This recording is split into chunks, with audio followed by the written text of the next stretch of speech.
nun pong kan sui har sat mang an lam tua o at hui nge ye lungai boy na ten ni tin min chi nem tu ngain mo thin lai at ni bay dong te ta na bay se na chu mang chawi ni o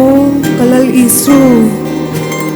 ngak leling ka thir ikyang ale thi na lui pi a